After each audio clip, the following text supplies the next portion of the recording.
Olá, eu sou a professora Elizabeth de Souza, mulher, branca, com sardas, cabelos com raízes escuras e luzes.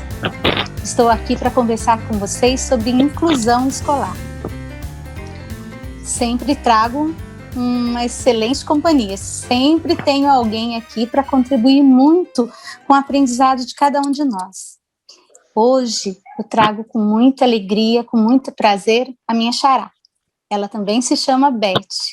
Estudamos juntas, trabalhamos juntas, e ela sabe muito, muito, e é muito comprometida com a alfabetização. Por que eu trouxe a Beth? Primeiro, porque eu conheço o percurso da vida da Beth e a responsabilidade que ela tem em todo o seu trabalho, desde a época de estudante até agora como assistente pedagógica. Professora, sempre buscando o melhor para os seus, sempre estudando. A nossa área aqui é de inclusão, mas a gente não pode pensar em inclusão sem pensar em alfabetização. Desde o início dos nossos vídeos, nós temos falado que é importante que o professor, a família, a escola, os terapeutas compreendam que a criança, a pessoa com deficiência, transtorno ou síndrome, ela vai para a escola para ser alfabetizada, ela vai para a escola para fazer parte da turma, ela vai para a escola para participar das aulas. Não é para estar afastada, desconectada, retirada do convívio ou das habilidades que são propostas, dos conteúdos. Nós temos um grande desafio. Pessoas com ou sem deficiência, elas chegam até nós em situações de dificuldades na sua alfabetização. Por isso eu trouxe a Beth, eu acredito que ela vai ser uma luz para muitos de nós, pais, professores, terapeutas. Eu apresentei a Beth como eu vejo, essa mulher guerreira, responsável, comprometida com seus alunos. Agora eu vou pedir que ela se apresente, se descreva e fale um pouco do seu currículo. Bem, eu sou Elizabeth Florentino, eu sou branca, também tenho sardas. Estou aqui, no ambiente claro, com quadros atrás, uma cortina azul, os meus cabelos, eles são loiros, escuros, estou de brincos dourados também, um colar. Eu estou muito feliz de estar aqui, com a minha xará, como ela disse, em qual eu aprendo sempre muito, uma profissional super responsável. E, como ela disse, eu tenho 30 anos já, de percurso na educação municipal. Já fiz vários cursos, voltados para a alfabetização inicial. E tenho pós-graduação também, sou pós-graduada em educação inclusiva. E gosto muito, certo, de discutir sobre a aprendizagem dos alunos.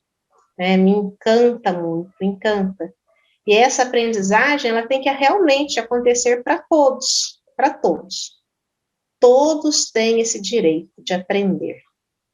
E nós temos que auxiliar o máximo nessa aprendizagem. Então, essa conversa, eu acho que vai ser muito produtiva. Tenho certeza que eu vou aprender muito, tá? E gostaria de colaborar também com todos, um pouquinho, Colaborar um pouquinho. É um pouquinho de cada um de nós, das pessoas que interagem conosco também, compartilhando o vídeo, conversando e depois mandando mensagens para nós. Eu acredito que fará uma diferença muito, muito grande para muitas pessoas. Beth, antes da gente iniciar a gravação, você conversava comigo sobre a complexidade da leitura, A leitura com tudo aquilo que ela representa, que muitas vezes não é compreendida por todos nós.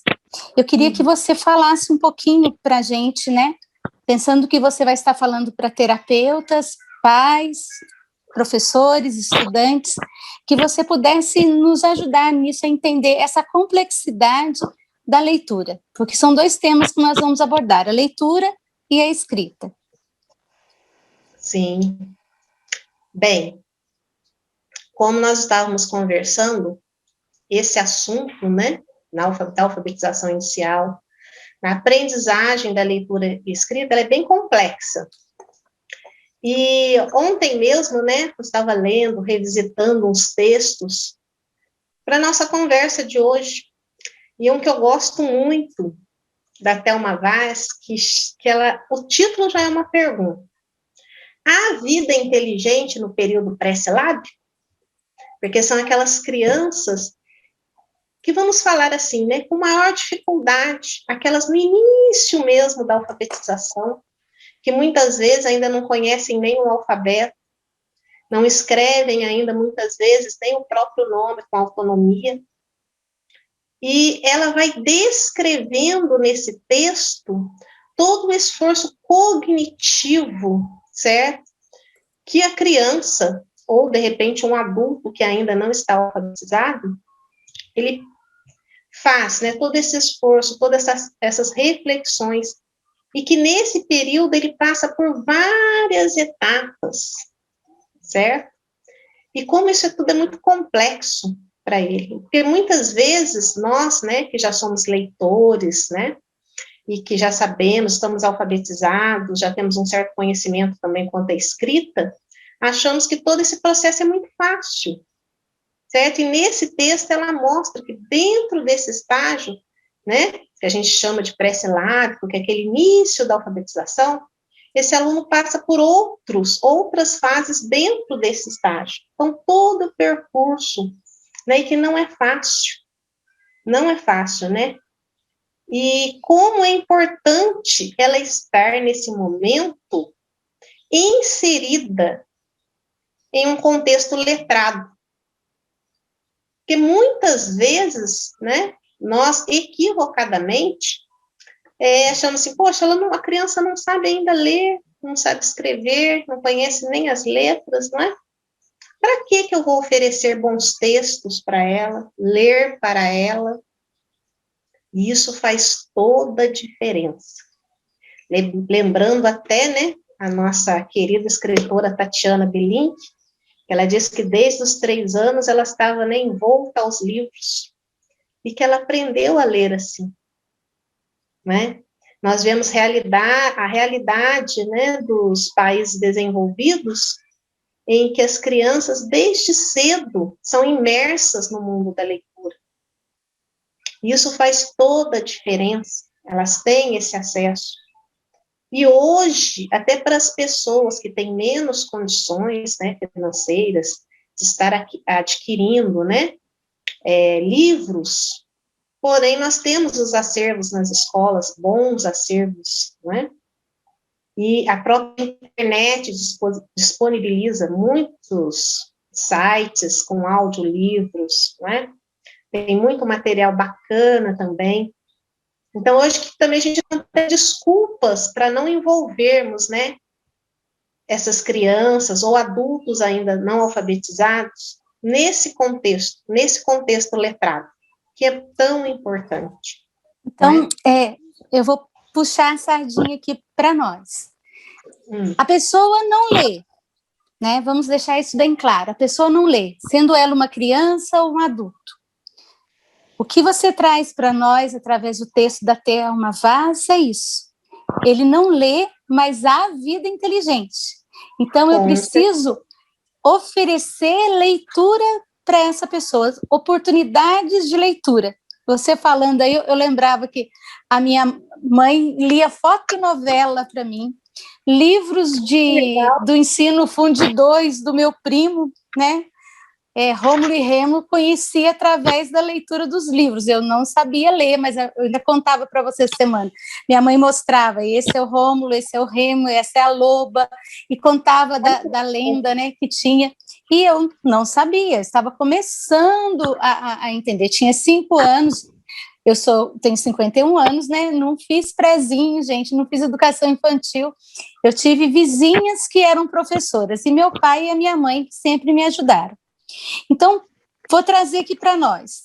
Se a pessoa ainda não sabe ler, a criança não sabe ler, com ou sem deficiência, O contato com material escrito, com bons textos, com livros, com oportunidades de leitura, vai fazer, como você diz, toda a diferença nesse processo. Sim, com certeza. Né, com certeza. E esse relato, né, seu, dessa experiência na infância, da sua mãe, né, lendo para você, olha que bacana. Você nunca mais esqueceu, né? É algo até marcante. Então, nós temos que ser um leitor, dar voz a esses textos, né? Para esses alunos que ainda não, né, nesse início de processo de alfabetização, que ainda não conseguem ler com autonomia, quer dizer, sozinhos. Então, pode ser o professor, pode ser, né, os pais ou responsáveis por essa criança, um amigo que já, né, já saiba ler. Então, isso é muito importante. E eu acho que eu gostaria também de frisar outro aspecto, que muitas vezes, equivocadamente, estou falando nós, enquanto professor, acreditamos que alunos que, ao contrário, já estão, né, alfabetizados, vamos colocar que eles já conseguem escrever palavras, ler alguns textos, que essa criança não precisa mais de passar por essa, né, de ter essa ajuda, de passar por essa experiência, de ter um leitor experiente perto dele, né? Isso, nossa, é assim um equívoco muito grande, porque, como diz a Kátia Brackman, a leitura, ela é um processo individual e dialógico. É um paradoxo, né? Como que algo é individual, dialoga é um diálogo.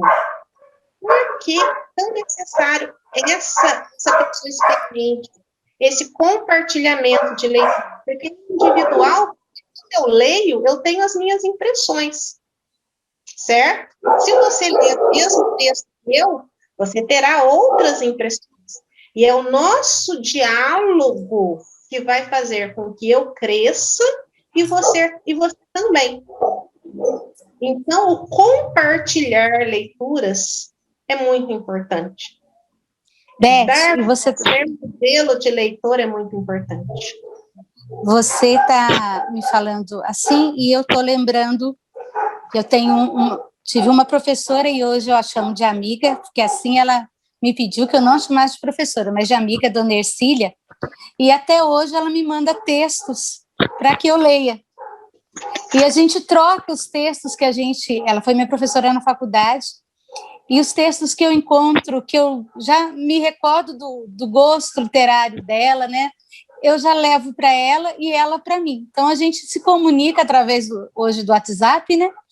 Mas passando texto e conversando sobre aquilo que ficou no nosso coração, na nossa mente, né? No nosso entendimento.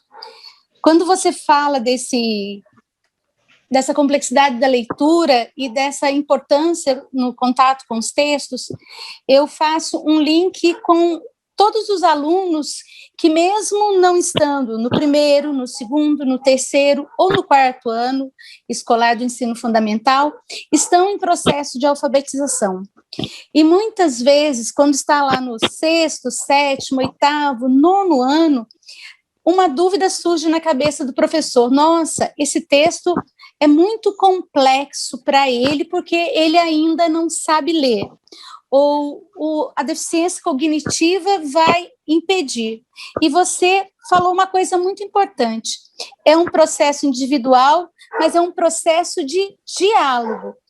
Então, se a sala de aula for um lugar privilegiado que transborde essa leitura, essa criança ela vai ter uma ajuda, um estímulo no seu processo individual. Bons textos podem ser oferecidos para todos, é isso? Isso mesmo. E até quando você fala, né, que os professores muitas vezes, né, comentam textos difíceis, nossa, ou muito longos. E é isso mesmo, é a qualidade literária que é importante. Não estou falando que um texto menor, mais curto, mais breve, ele não tenha, né, qualidade literária. Mas procurar bons textos, isso como enriquece. Isso independente se o professor realiza essa leitura, se discute, que a gente chama, né, de leitura compartilhada. A leitura compartilhada, ela é considerada pelos estudiosos a modalidade de leitura das mais importantes para a compreensão de um texto. Beth, explica para quem ainda não sabe e tem vergonha de perguntar, o que é uma leitura compartilhada? Porque muitas vezes a pessoa pensa que assim, eu vou pegar o texto, vou ler em voz alta e pronto. Você fala um pouquinho o que é uma leitura compartilhada? Sim, a leitura compartilhada, né?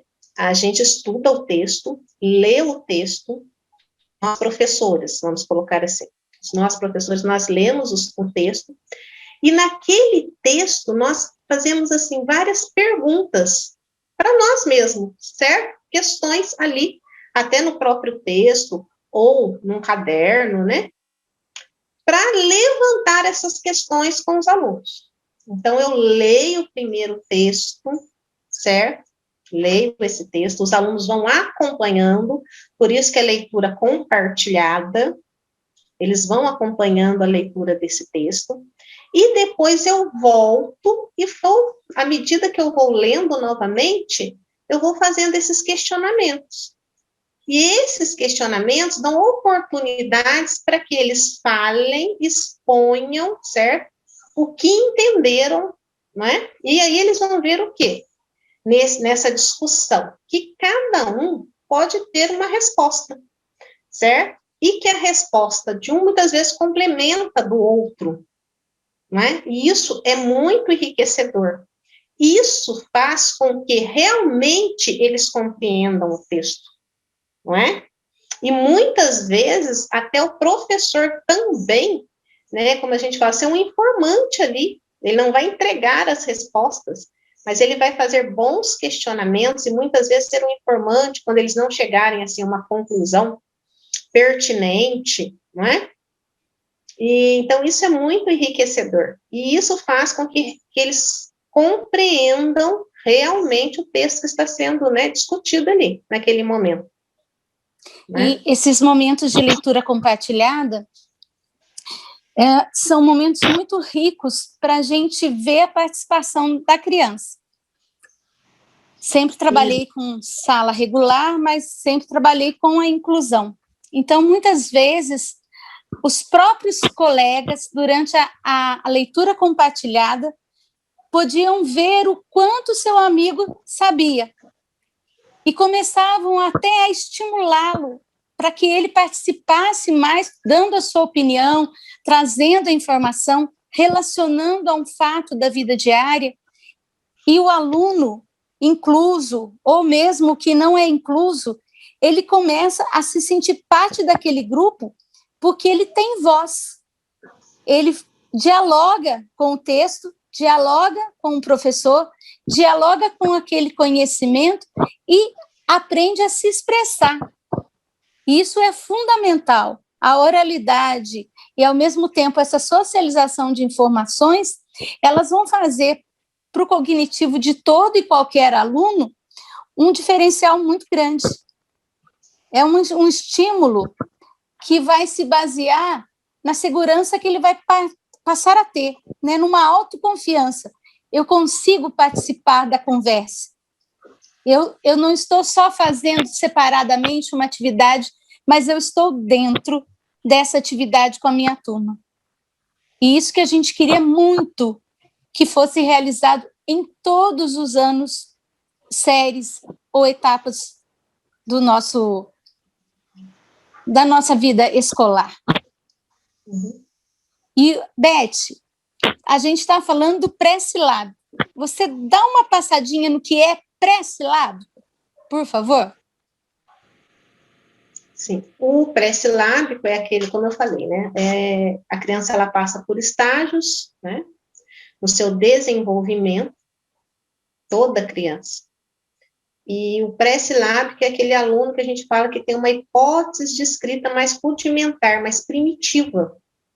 Como eu falei, muitas vezes, ao ditar uma palavra, que é o primeiro estágio, aquela criança, ao invés de colocar letras, ela faz um desenho, né? Depois, ele já começa a fazer uma diferenciação, ele já começa a colocar letras. Mas letras que, muitas vezes, não tem nada a ver com a palavra. Se ele já conhece o nome dele, muitos pré-silábicos, eles utilizam a letra do nome dele. Então, um exemplo, a criança chama Bruno, não é? Quando você digita macaco, ele utiliza aquelas letras do nome dele em ordem, né? Numa ordem não correta, né? Ele põe o O, depois ele põe o R, um exemplo, o B, e lê ali, macaco, não é? Depois ele vai para um outro estágio que, né, nesse desenvolvimento, nesse período pré-silábico, que ele tem, que a gente fala, um repertório maior de letras, aí ele começa a utilizar, né, outras letras do alfabeto, né, não da composição do seu nome, mas utilizar outras letras, que aí ele já tem um repertório maior, mas mesmo assim, ainda pode, assim, por várias letras, que não tem nada a ver com a palavra, né, ditada, que ele queira escrever. E também, né, ele, muitas vezes, a gente fala, né, que é um realismo nominal. Se a palavra, um exemplo, elefante, nossa, é grande. Ele é enorme, então, um montão de letras, certo? A formiga é pequenininha. Então, eu vou pôr assim, umas letrinhas, porque ela é pequenininha, certo? Então, essa é a hipótese pré-silábica, né? É a hipótese mais rudimentar, que nós chamamos. Beth, mas eu posso dizer que um pré-silábico não sabe nada? Não, não. Por isso que o texto já fala, né? A vida inteligente, sim. Sim. E a gente sempre tem que partir dessa perspectiva. Não é o que o aluno não sabe, sim o que ele já sabe. O nosso olhar para a produção dos alunos, de qualquer aluno, né, ou de qualquer criança ou qualquer adulto ainda não alfabetizado, é o que ele sabe. Por exemplo, se ele já coloca várias letras aleatórias, ele já sabe que escreve-se com letras, né, e que ele já tem um conhecimento das letras do alfabeto. Então, é partir sempre assim, o que o aluno já sabe, né? Porque é muito a gente falar que não sabe nada. Não existe isso de não saber nada. Todos nós carregamos, né, bagagens assim de conhecimento diversos, né? E muitas vezes nós não temos conhecimento, mesmo adultos, de determinados assuntos. Somos ignorantes. Mas ninguém pode falar, ela não sabe nada, né? Então essa frase a gente tem que abolir, né?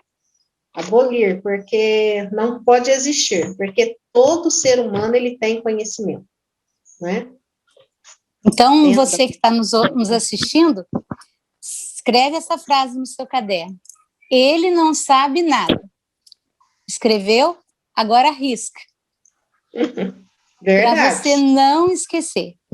Isso é um termo que nos entristece muito, a Beth e a mim. Porque nós que trabalhamos com alfabetização, com inclusão, e não só as crianças típicas, como as atípicas passam por esse processo. Eu lembro que em 2001, eu fui ler um estudo que era um estudo feito para crianças com autismo, alfabetização de autismo. E o que esse estudo tinha demonstrado? Que os autistas tinham também, assim como as crianças típicas, passava por esses estágios. E é importante as pessoas saberem que esses estágios também acontecem em tempos diferentes de criança para criança. Algumas saem rapidamente de um para o outro, mas é como se eles passassem por uma escadinha, não é assim, Beth? Uhum, com certeza.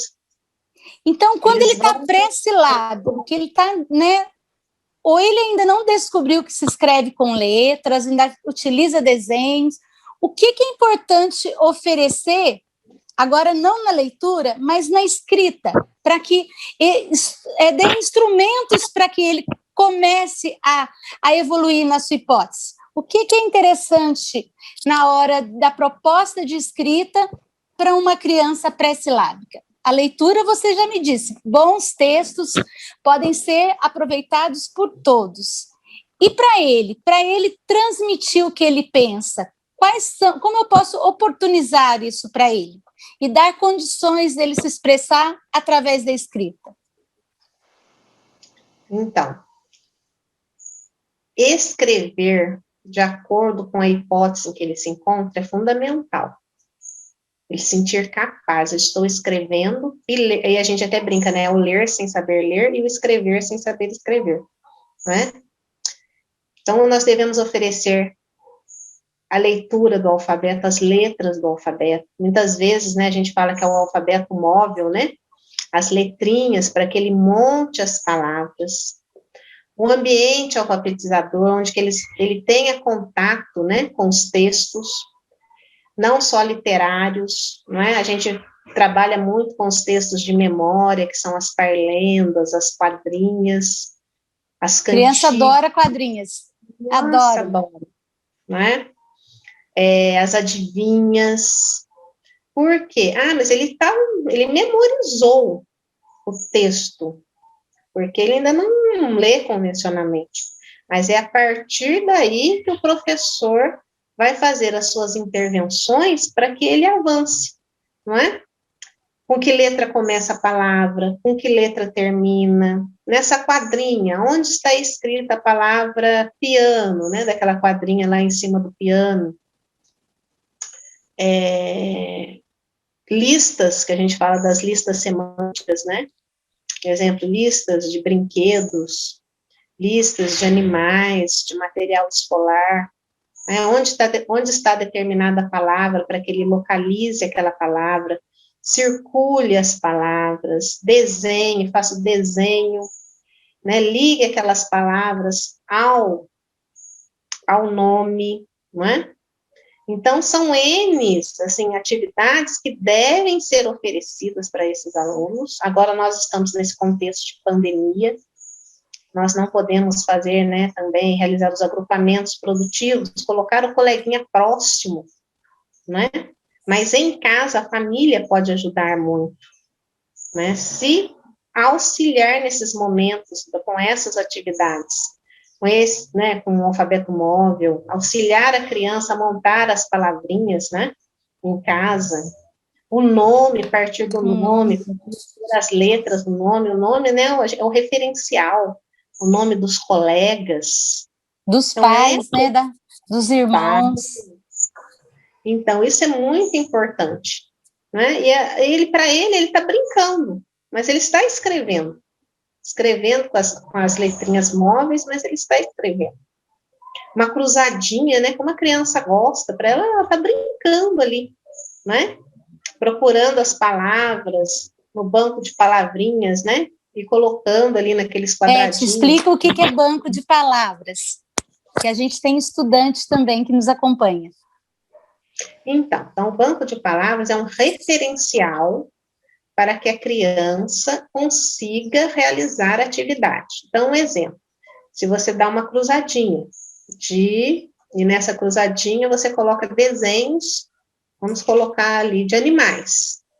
Abaixo, tem que ter esses nomes, essas palavras, certo? De maneira aleatória, para que ele procure. Então, um exemplo, eu tenho lá, macaco, desenho do macaco, do morcego. Nesse banco de palavras, vai ter lá macaco, leão, onça, morcego.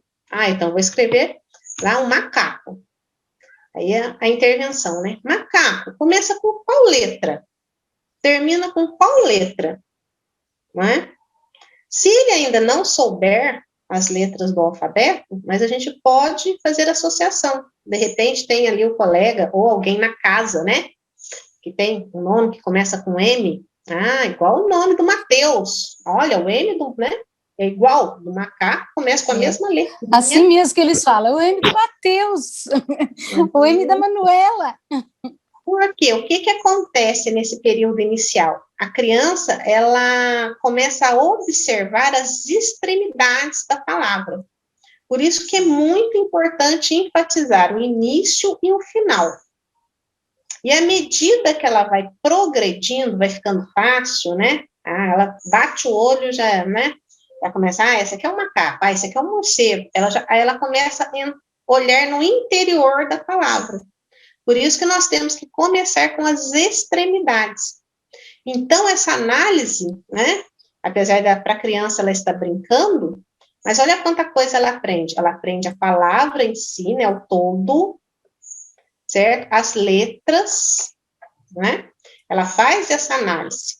Só que para ela o foco no início são as extremidades, certo? E a criança aprende por essas associações, não é? Se você trabalhou com uma parlenda, as palavras servem de referencial para a escrita de outras palavras, né? Lá numa parlenda do rei capitão, né? Cachorro, começa com o mesmo, né? K do capitão, né?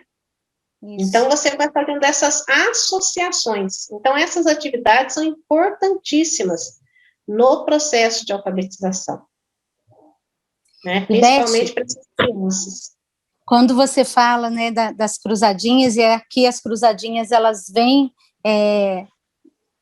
em resposta a essa fase, né, esse nível de hipótese silábica, e a cruzadinha também é algo que acompanha até a terceira idade para estimulação do nosso cognitivo.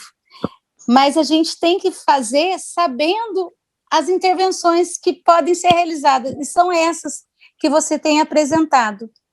Não é só dar a cruzadinha, é fazer a intervenção durante a cruzadinha, não é assim? Com certeza. E até, assim, a gente pode falar que é um nível de dificuldade. Beth, deu uma travadinha. Está me ouvindo? Beth? Oi, está me ouvindo? Eu estou te ouvindo. Opa, voltou? Voltou? Tá bom? Você travou para mim. Voltou agora. Eu estou ouvindo. Isso acontece, né? Mas podemos dizer que tem até um nível de dificuldade. Um exemplo, quando você vai colocar uma lista, a primeira lista não é assim, obrigatório, mas é bom que cada palavrinha comece com uma letrinha. Por quê? Para expandir esse campo, esse repertório de letras. A partir do momento que ele começa a perceber a fonetização, né? Um exemplo, como nós falamos, que o má do macaco é o mesmo má do Mateus, duas letras começam com M, ele vai reconhecendo as letras do alfabeto e vai ficando muito fácil, certo? Numa lista que só uma palavra começa com M. Aí a gente já dificulta. Você já coloca duas palavrinhas que começam, ou três que começam com a mesma letra. Para que aí ele vai, puxa, as três começam com a mesma letra, ele já vai para o final. Aí quando ele fica fácil, aí você mistura, né? Põe aquelas bem parecidas, né? Para dificultar. Porque aí ele vai crescendo. Até esse cuidado nós temos que ter, né? Na hora de nós pensarmos em boas situações de aprendizagem para essas crianças em período de alfabetização. E essa reflexão para o pré-silábico, ela pode ser aplicada, e isso que eu queria deixar bem assim esclarecido. Se eu tenho um aluno no 7º ano, se eu tenho um aluno no 5º ano, ou no 3º ano, que ele está nesse processo, quando eu vou flexibilizar as atividades, por exemplo, vamos dizer que eu esteja trabalhando em ciências, alimentação saudável, né, para uma turma, ou trabalhando a parte de vegetação para outra turma em ciências humanas. Eu posso flexibilizar as atividades escritas devo flexibilizar as atividades escritas adequando a essa hipótese silábica que ele está. Ele talvez não consiga me dar respostas como os outros alunos, mas ele consegue responder através de uma lista, ele consegue através de um ligue, ele consegue através de uma cruzadinha relacionar o assunto estudado dentro da hipótese de escrita dele. Não é possível? Com certeza, com certeza, e isso é muito importante, né? E pensarmos que esse trabalho ele tem que ser realizado, como você falou, nas diferentes áreas do conhecimento, né? Independente da idade do aluno, certo? Como você falou, citou, né? Alimentação saudável. Ele pode fazer realmente uma lista, depois de toda a discussão realizada em classe, né? Dos alimentos que são saudáveis. Ele pode, se ele ainda não escreve convencionalmente, ele pode utilizar as letras móveis para estar escrevendo, não é? Então, é muito importante ele participar de todo esse processo, porque a gente não pode pensar assim também em restringir para que, assim, uma criança que está, né, um adolescente, que está, de repente, lá no 7º, 8º ano, certo? Ele tenha, ele pode ter a mesma proposta, mas o texto e tem que estar, assim, de acordo com a faixa etária, né? A gente fala para pequenininhos, né, parlendas e quadrinhas, mas para os maiores a gente tem que ter esse cuidado, né, para adequar a faixa etária e para que eles participem e tenham esse conhecimento do conteúdo referente, né, ao ano que ele está, né. Não isso é fundamental, Beth, porque nós temos várias situações assim, não só no município, no estado, no Brasil, a gente conversa com muitos profissionais, né, é um desafio, e o que eu encaro assim com mais tristeza é que quando chega um aluno que não está alfabetizado em determinado ano, e a pessoa fala assim, mas o que a professora fez, professora anterior? E o que a gente sempre conversa é o que eu posso fazer. O que eu posso fazer por ele agora? Eu sempre digo que nós, professores de sala, nós não somos observadores externos, no sentido, ou mesmo nós, quando estamos na assistência, nós queremos a construção do conhecimento. Nós não somos avaliadores externos, porque quando há uma avaliação externa, ela tem o objetivo de codificar, calcular, buscar estratégias. Mas no processo diário de sala de aula, a nossa proposta é a construção do conhecimento. Então, toda a construção começa da base, como você disse, de onde eu estou. É de onde essa criança está que eu vou propor para ela os desafios, como você colocou a cada momento, os desafios possíveis, mas sempre trazendo um novo desafio, para que ele cresça. Porque essa necessidade que nos desafia, que nos faz crescer. Isso acontece com toda a humanidade, tendo ela deficiência, transtorno, síndrome ou não. São as necessidades que nos movimentam. E adequar a faixa etária, adequar a hipótese silábica, ofertar bons textos, eu acredito que você que está nos assistindo começa a montar uma teia de todas as informações e condições de um ambiente alfabetizador que são necessários. Porque a Beth, logo no começo, ela disse ambiente alfabetizador. E a gente pensa que ambiente é parede da sala. Ambiente não é a parede da sala. A parede da sala faz parte do ambiente. Mas muito mais são as intervenções daquele ambiente que vão fazer a diferença. Né? Por exemplo, se a gente tem uma criança com autismo, excesso de informação, excesso de estímulo visual pode atrapalhar. Se a gente tem uma criança com TDAH, também. Mas a condução e a intervenção, essas são fundamentais. Então, professores, mediadores e pais, a sua postura vai fazer uma diferença muito grande nesse ambiente alfabetizador. Né, Beth? Com certeza. E até um exemplo é que agora nós até voltamos, né, a trabalhar com o nosso caderno de texto, para que as crianças que ainda estão tendo atividades remotas tenham em casa esse caderno com os textos, né, com o alfabeto, com os alunos de alfabetização inicial, com o alfabeto. Conta como é que é esse caderno, dá uma explicação.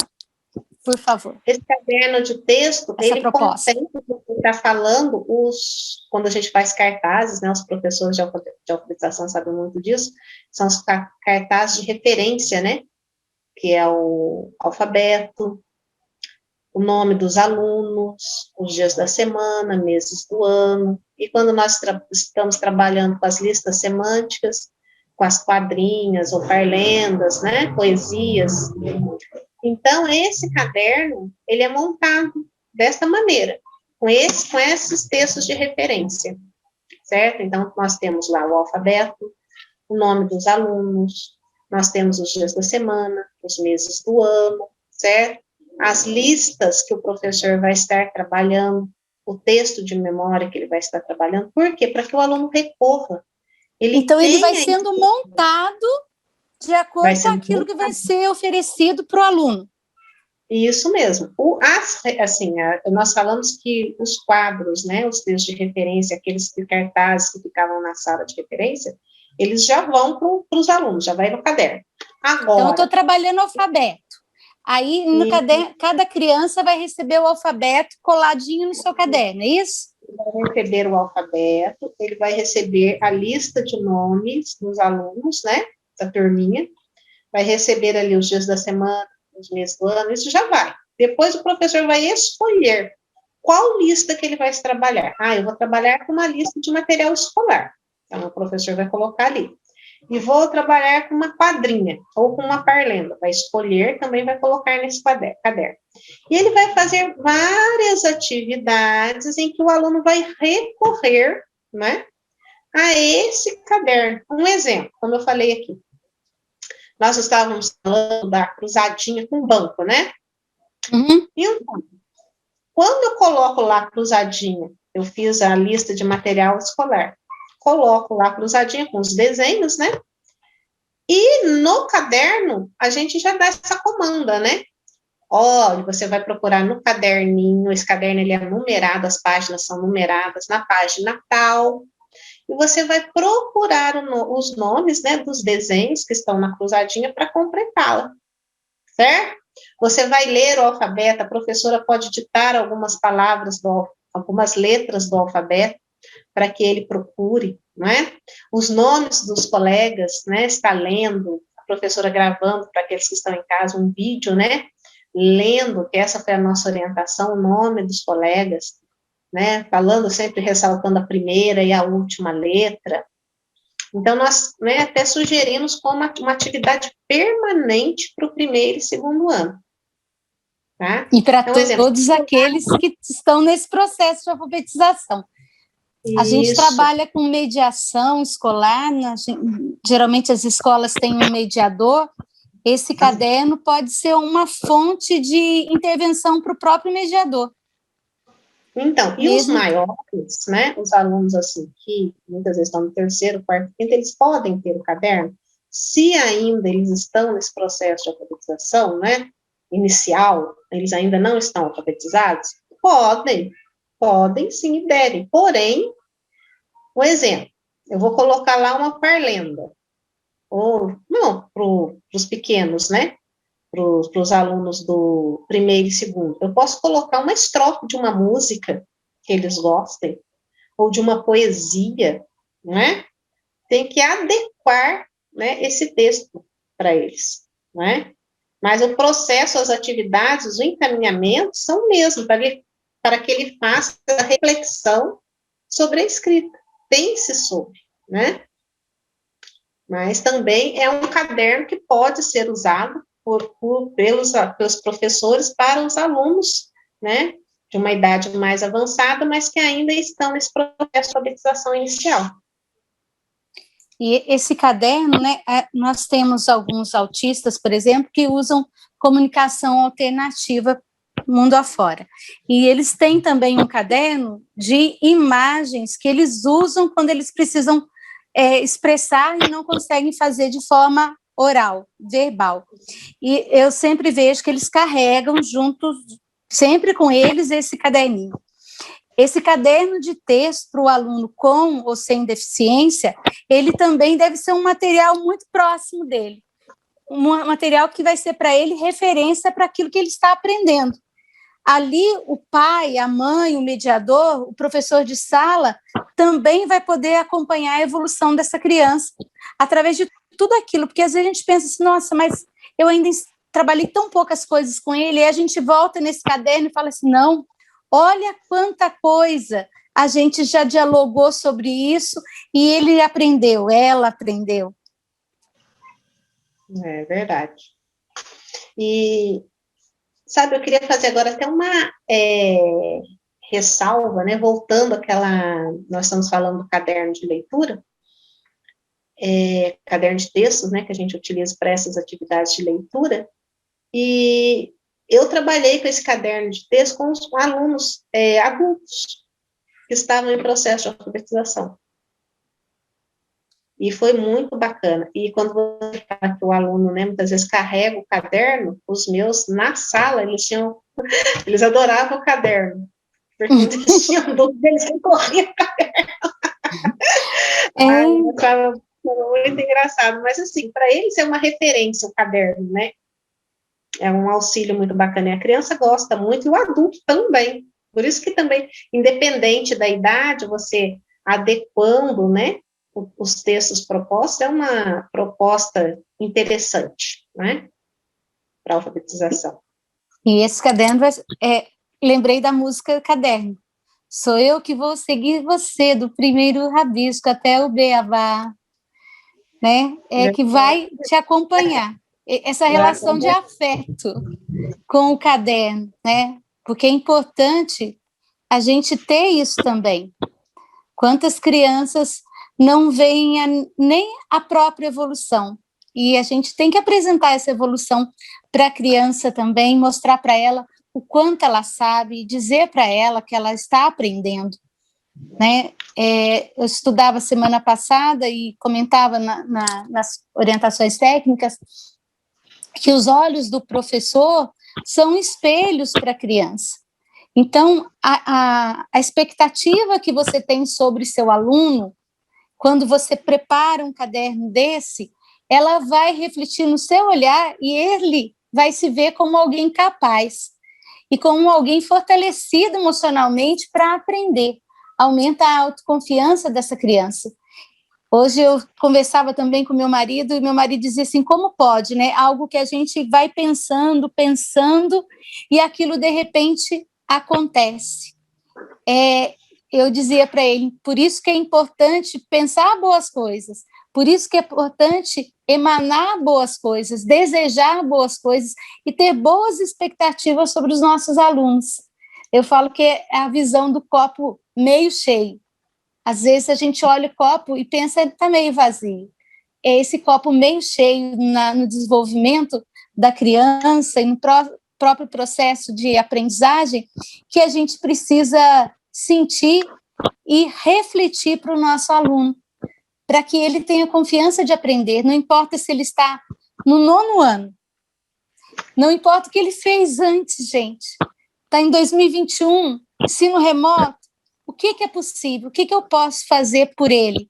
O que eu, como professor, posso, como mediador, como professor de sala de recursos, como terapeuta, como pai, mãe, vó, tia, o que eu posso fazer? Beth, e eu, completando a sua fala, quando você diz dos alunos maiores, não é? Quando você falou, né, do exemplo de alunos do 7º, 8º, 9º ano. E fazendo um link com o começo da nossa conversa, não é? O porquê estar imerso nesse mundo letrado é tão importante para os alunos que ainda não conseguem ler e escrever convencionalmente.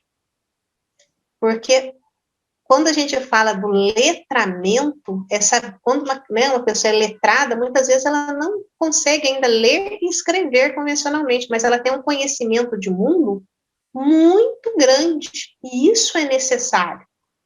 Então, se nós restringirmos os nossos alunos a meras atividades de cópia, não é?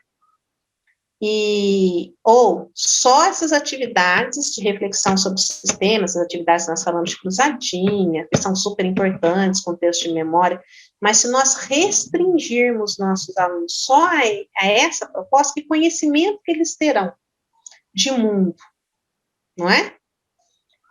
E, então, estar imerso nesse mundo letrado é muito importante.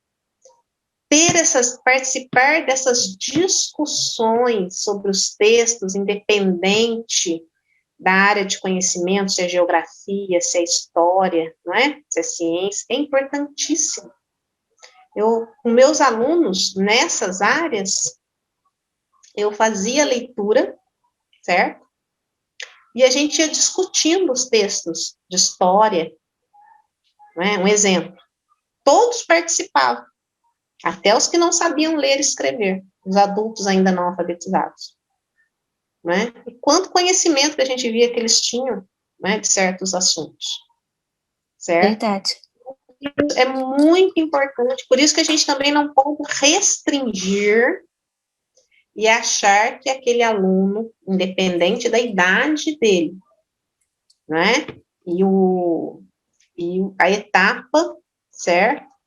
Que ele está em seu processo, né, escolar ali, né, sua vida escolar, que ele deve ser, ou ele vai copiar somente, ou ele vai participar só dessas atividades de alfabetização.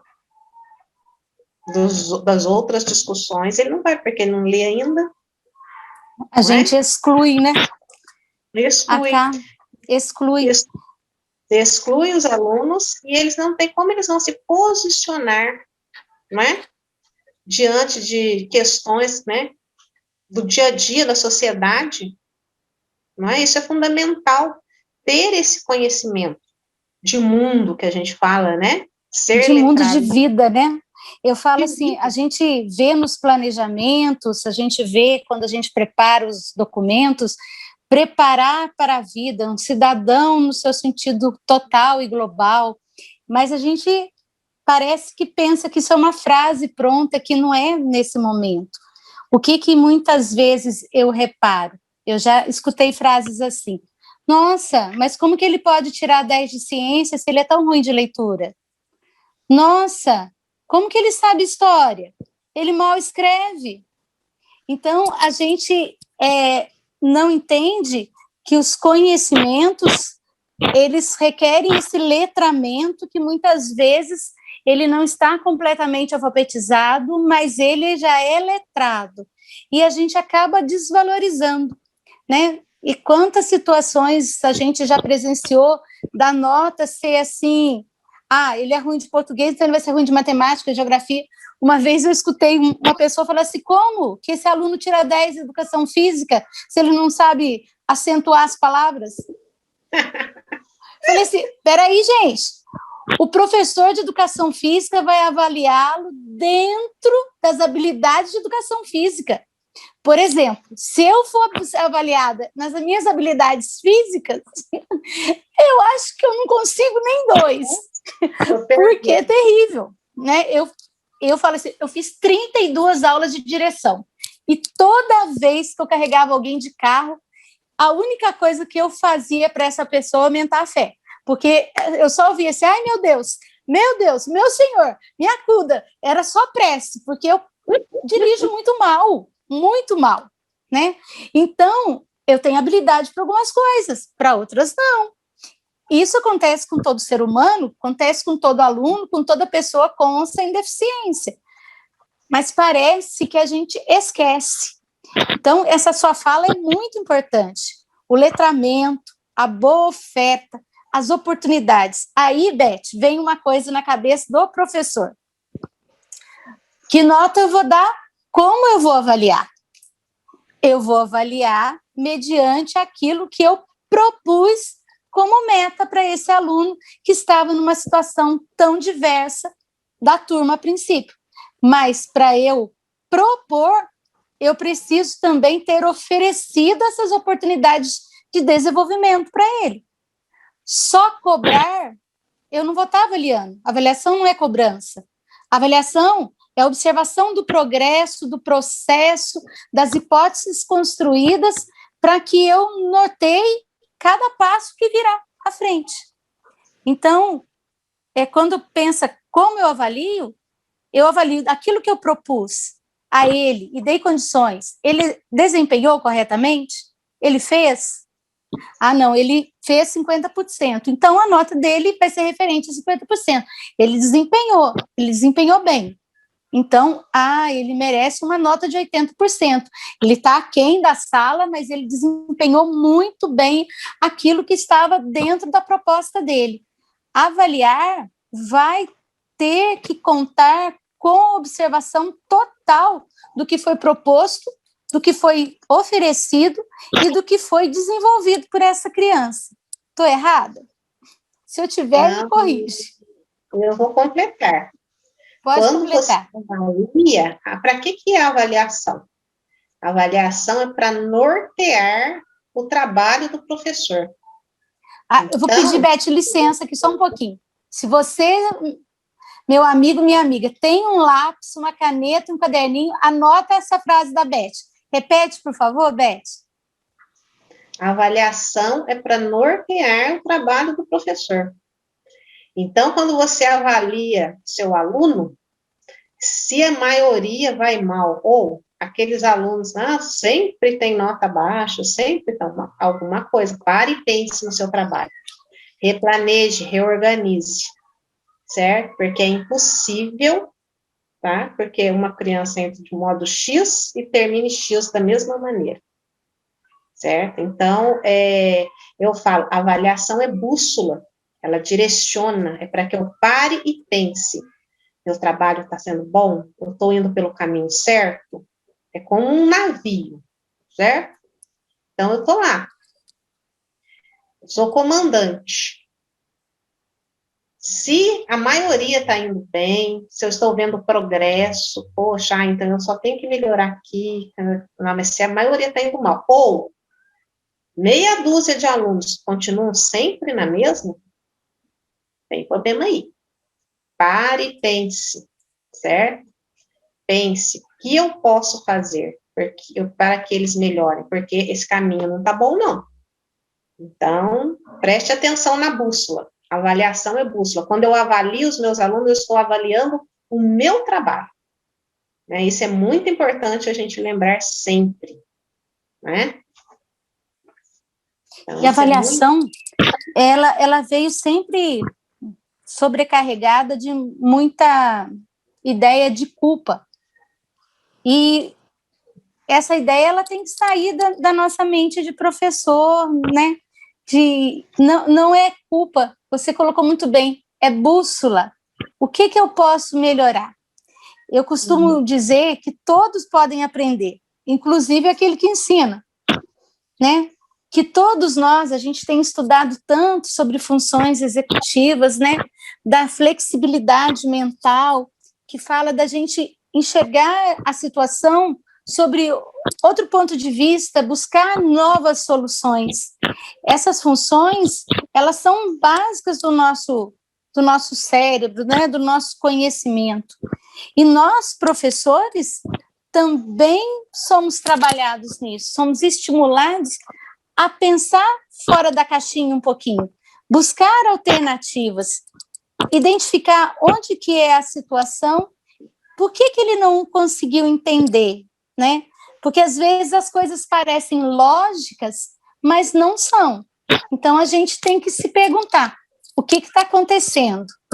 E muitas vezes dialogar com os colegas de escola, com os coordenadores, com alguém que você confia, buscar uma pesquisa, um texto, estudar para poder compreender esse processo também de aprendizagem da criança, né, Beth? E muitas vezes você acha que houve a compreensão, houve a aprendizagem, mas as suas propostas, certo? Não são boas situações de aprendizagem. Até isso a gente tem que parar e pensar. Vou dar um exemplo, quando nós estamos falando de leitura. Você sabe que leitura envolve vários aspectos, mas eu vou dar aqui um exemplo. vamos pegar um poema conhecido, até daquela, acho que a maioria dos professores conhecem, até pais, né, e demais profissionais que podem, né, estar nos assistindo, da Cecília Meirelles, né, a Bela abria a janela, né, vai falando das meninas, ela fechava a cortina, uma sorria, assim, um poema bem conhecido, né, e aí o professor pergunta para um aluno que já está alfabetizado, qual o título do texto? Qual o autor do texto? Qual o nome das meninas? O que fulana fazia? Ele acerta tudo. Responde com bebê. Nossa, olha, meus alunos, a maioria acertaram. Nossa, eles compreenderam bem esse texto. E o que não está alfabetizado, às vezes não responde, não fez. Nossa, esse não sabe. Porque ele colocou respostas erradas. Mas aí eu te falo, esse texto, com essas perguntas, faz com que ele realmente tenha compreensão desse poema? Quem foi a autora? Que a gente fala do contexto de produção. Em que ano esse texto foi escrito? Por que as meninas ficavam na janela? Hoje em dia, as pessoas ficam na janela, as casas têm janelas baixas e amplas, como tinham antes? Olha quanta reflexão. Descreve Quanto da história, quanto do social que está entrando nessa interpretação. Se o professor não fez seu resgate, certo? Esse resgate desse contexto, ele entendeu? Ele compreendeu realmente? Como a gente fala nas entrelinhas? Ele deu resposta mecânica. Depois, quando esse aluno for colocado perante um outro texto, um outro poema, com perguntas, ou de outro gênero, né, mais complexas, ele vai conseguir responder mesmo estando alfabetizado? Não. Eu estou dando esse exemplo, porque muitas vezes a gente até, né, tem essa falsa ideia de que tudo está bem, que os meus alunos estão bem, só quem não está bem é quem não está alfabetizado. Não é? E você vê que quando a complexidade aumenta um pouquinho, a maioria vai mal. Então, olha só, né? Então, a gente tem que pensar o quê? E muitas vezes, se você faz todo esse trabalho de resgate do contexto, né? Um exemplo, trazer que ano que esse texto foi escrito, quem foi a Cecília Meirelles, como eram as casas naquela época, a vida naquela época, quanto de história tem isso daí. E aquele aluno que não está alfabetizado participar de toda essa discussão, né? Fazer uma leitura compartilhada desse poema, e todos participando, e depois esse aluno responder boas questões também em outro momento, quando a gente está falando de avaliação, de maneira oral, nem se faça isso depois, né, em outro momento, para ele conseguir expor todo o conhecimento que ele tem, não é? Então, isso é importante. Muitas vezes você faz aquela avaliação, né, tradicional, e acha que está todo mundo bem. Só quem não está bem é quem não está alfabetizado, né? Você vai levando... Eu escuto às vezes assim, não, é que lá tem bastante aluno incluso, aí a nota da sala baixou. Eu falo, não é isso. Não, é esse universo de um texto. Eu já passei por uma situação e eu lembro que você já passou por uma semelhante. Eu trabalhei com salas de aceleração no estado de São Paulo e a gente tinha 4 módulos para serem desenvolvidos por bimestre. Uma vez, quando a gente tinha as reuniões, né? Eu fui numa das reuniões de formação e alguns professores apresentaram que já tinham desenvolvido o trabalho dos 4 livros. Isso era maio. Aí eu fiquei chocada. Por quê? O trabalho de sala de aceleração era todo feito baseado no diálogo. Então, você começava com uma roda, você discutia o assunto, e você se deparava com aquele livrinho fininho, e você falava, não é possível que eu vou trabalhar um trimestre com esse livro. Mas era um trimestre, porque tudo girava em torno da discussão, da oferta de bons textos, de cantar, de recitar, de ouvir poesia, de dialogar com o texto, e no final tinha o registro quando o aluno já estava assim, com o conhecimento embutido. Então ele conseguia fazer, a escrita dele tinha sentido porque ele passou por essa vivência. E eu lembro assim que quando eu vi que os 4 livros em maio já tinham sido desenvolvidos, eu sabia que o livro tinha sido dado e a atividade se esgotou ali. Então, quando você coloca essa parte de conversar, muitas vezes fala assim, nossa, mas ele ficou 40 minutos com esse tipo de atividade, mas é a riqueza daquele momento. Isso, papai, mamãe, professor, equipe gestora, tem que saber que o registro escrito, o caderno, ele vai trazer o resultado de algo que é muito maior, de uma aula preparada, né? Eu falo assim que aquele doador de aula, eu dei aula, hoje não é concebido mais, porque a gente tem que preparar essa aula em função dessa criança, trazer textos para cópia, para que a criança ficasse quieta, ou que ela ficasse só copiando sem saber por horas, trazer um texto que a criança já tem acesso sem a discussão que você está colocando, tão importante, tem esse diálogo, vou usar a palavra diálogo, porque discussão, às vezes a pessoa pensa que é alguma coisa assim mais dura, esse diálogo, esse mergulho no universo do texto, isso é fundamental.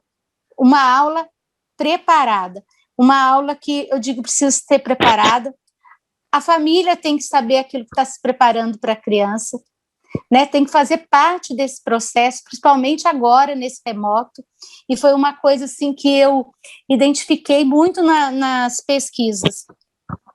A maior dificuldade dos alunos inclusos, que foi apresentado, na verdade, não foi deles, foi da família ter a rotina de conhecer aquilo que era estudado pela turma.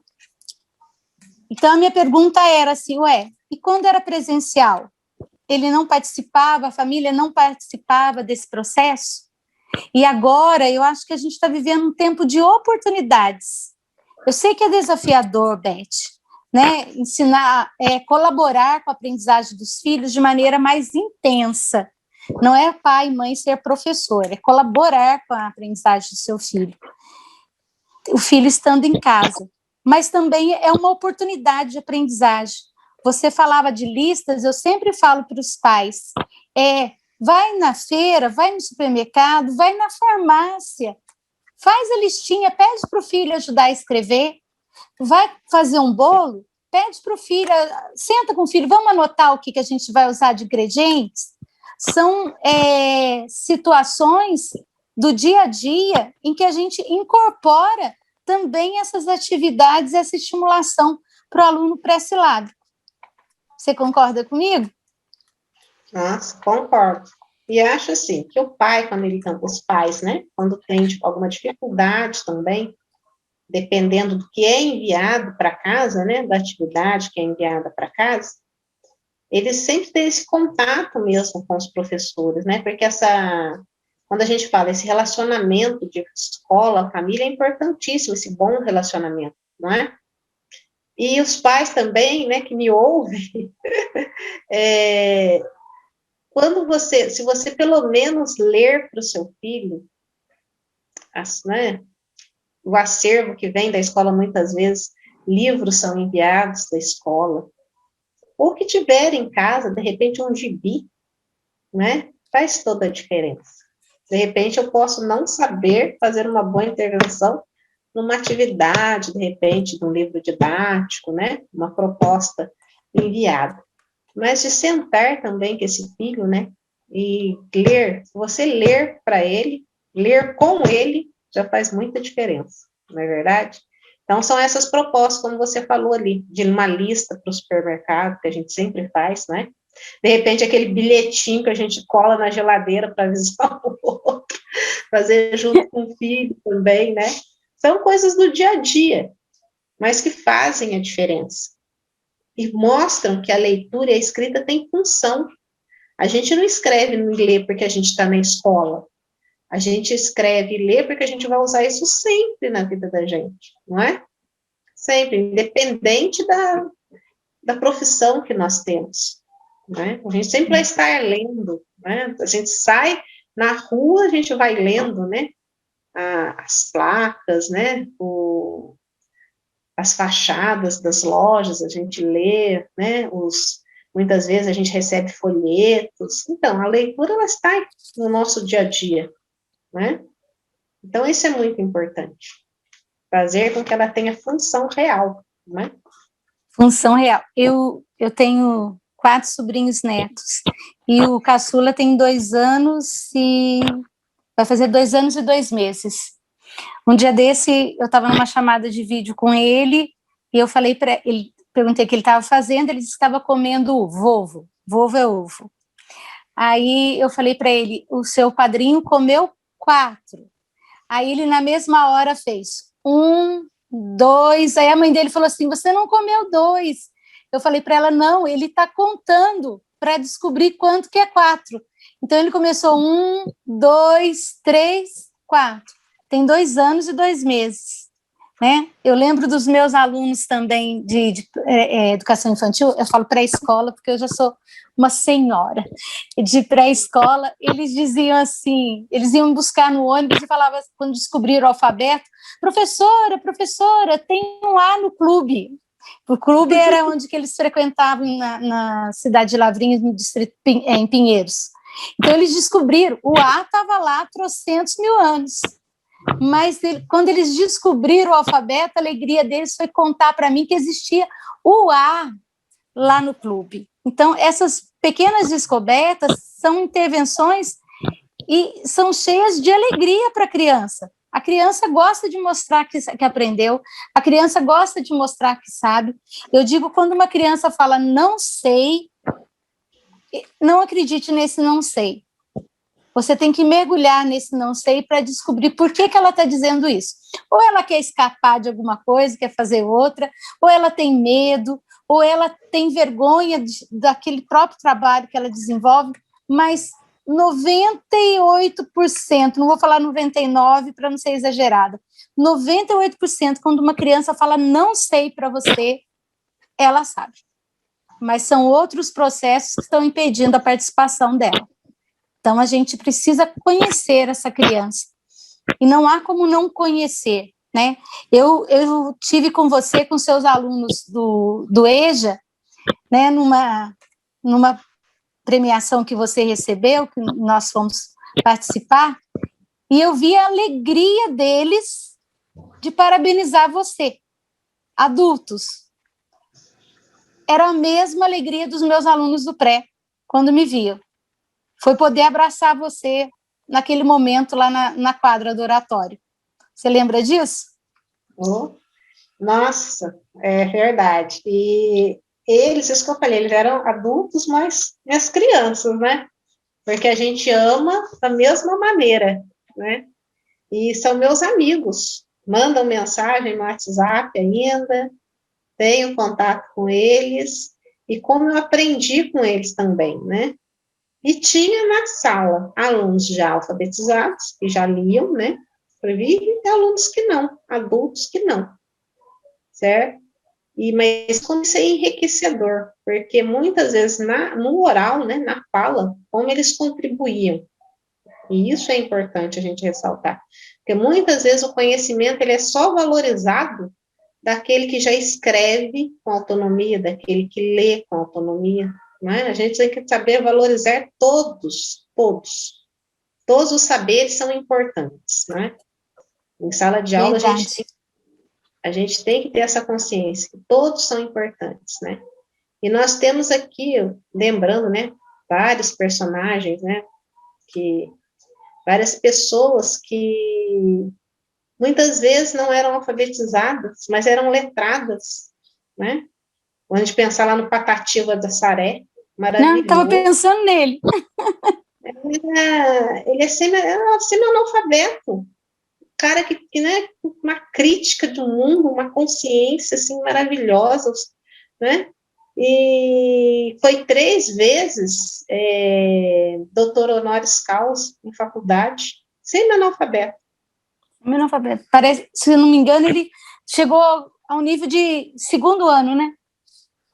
Ele foi pouquíssima escola, certo? A escrita dele...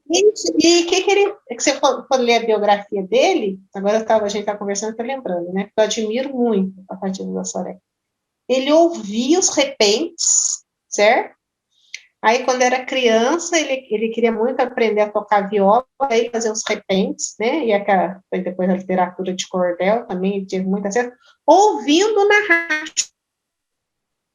E ele ia para a rádio, certo? Para participar do programa também, depois. Foi daí que surgiu. Então, olha só a importância de ouvir o outro, não é? Como a gente falou da leitura compartilhada.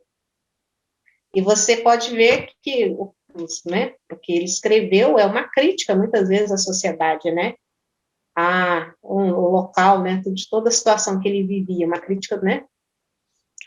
De todo daquele meio em que ele vivia. Né? Então, você saber olhar com criticidade, né? A gente fala em formar cidadãos críticos, era um chavão, né? Um chavão, achando que só aqueles que leem e escrevem com autonomia, que aqueles que são bons, né, entre aspas, né, têm melhores notas, que serão esses cidadãos, né?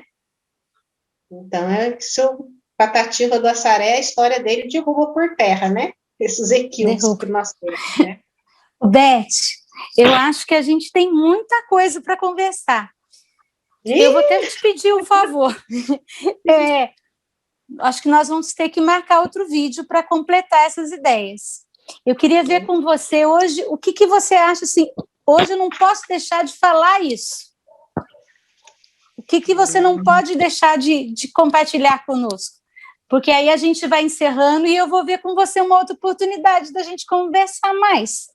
Porque ficou tanto daquilo que a gente planejou e eu poderia ficar horas com você, né? Tranquilamente. Mas acho melhor a gente marcar outro vídeo. Pode ser? Você sabe que eu faço um pouquinho, né? Sem problemas. Você sabe que eu sou apaixonada por alfabetização, então... Se precisar, faz igual que fizemos com a Lúcia. Nós fizemos uns 4, 5 vídeos.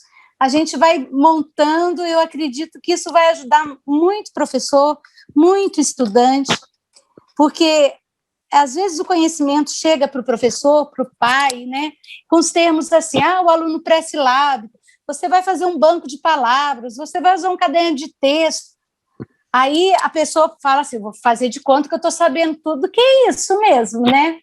Então, por isso que hoje eu fiz a proposta de explica para nós o que é isso, fala para nós o que é um banco de palavras, como seria, porque às vezes a gente está tão ligado no automático e a gente não reflete, né?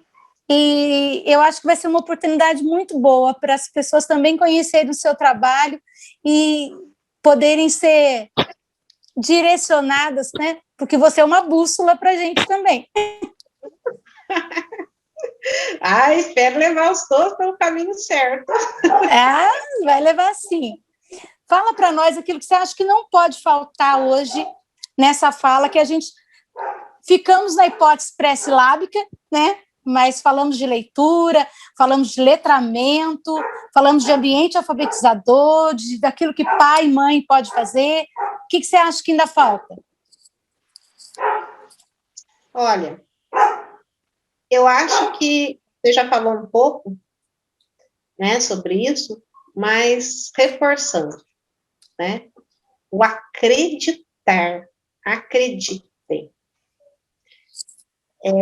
Eu falo que quando um professor acredita no aluno, acredita que ele é capaz, ele já fez 50% do trabalho dele. Então, nós temos que acreditar que todos são capazes, né, de aprender. E os pais, né? Acreditem nos seus filhos. Porque isso é muito importante. Acreditar. Acreditar que mesmo sem ler convencionalmente, sem escrever convencionalmente, eles são capazes de compreender um texto, são capazes de escrever, mesmo dentro da hipótese, ou da voz, né? A gente pode dar aqui o exemplo também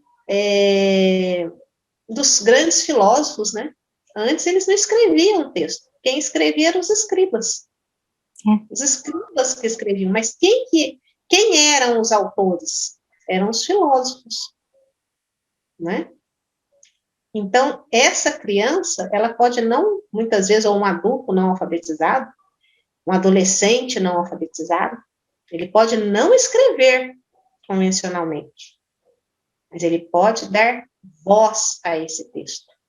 Ele é o produtor do texto, certo? Ele pode escrever de acordo com a hipótese que ele está e deve escrever, deve ser colocado para escrever. Ele deve participar de discussões sobre a leitura, deve estar imerso nesse mundo letrado.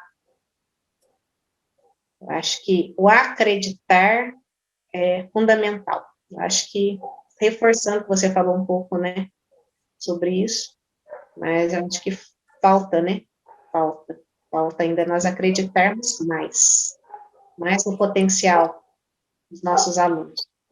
Dos nossos alunos.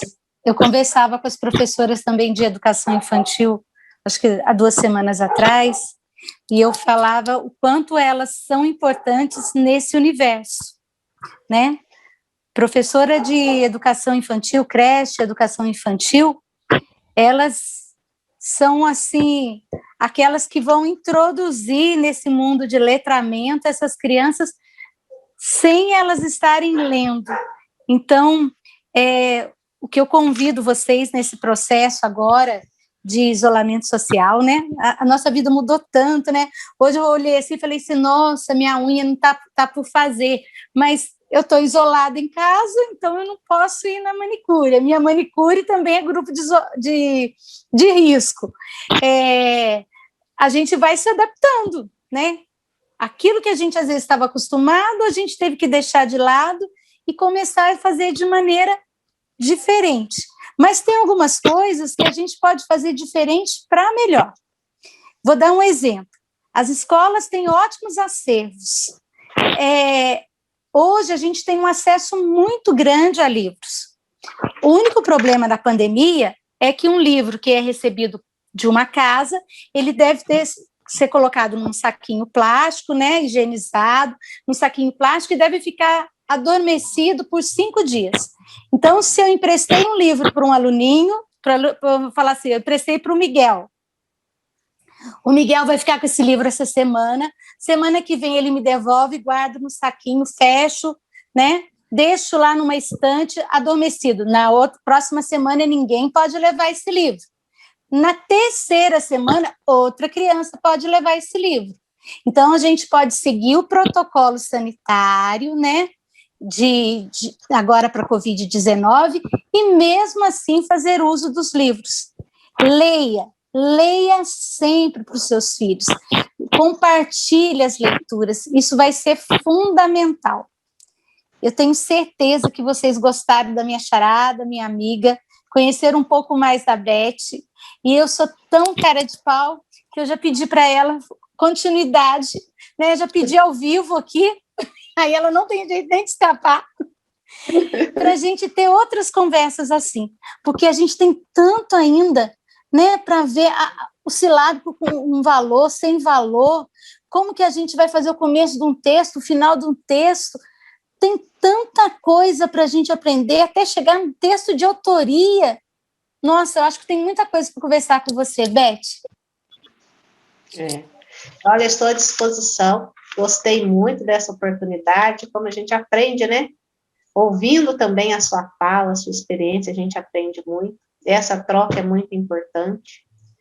E uma característica do pré-silábico, né? muitas vezes ele não sabe que a escrita representa a fala.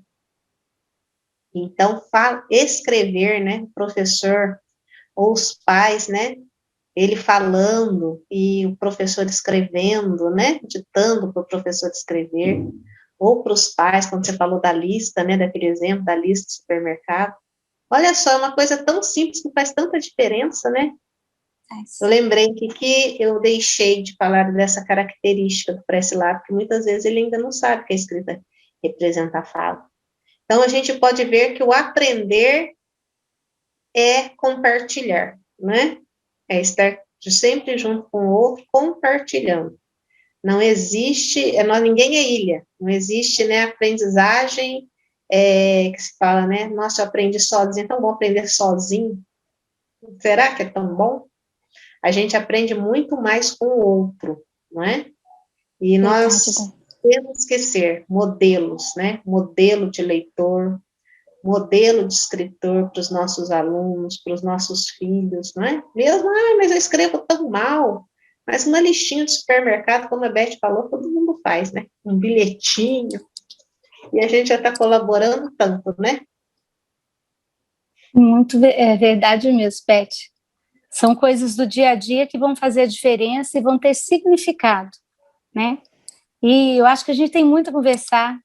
Nossa, depois tem matemática também.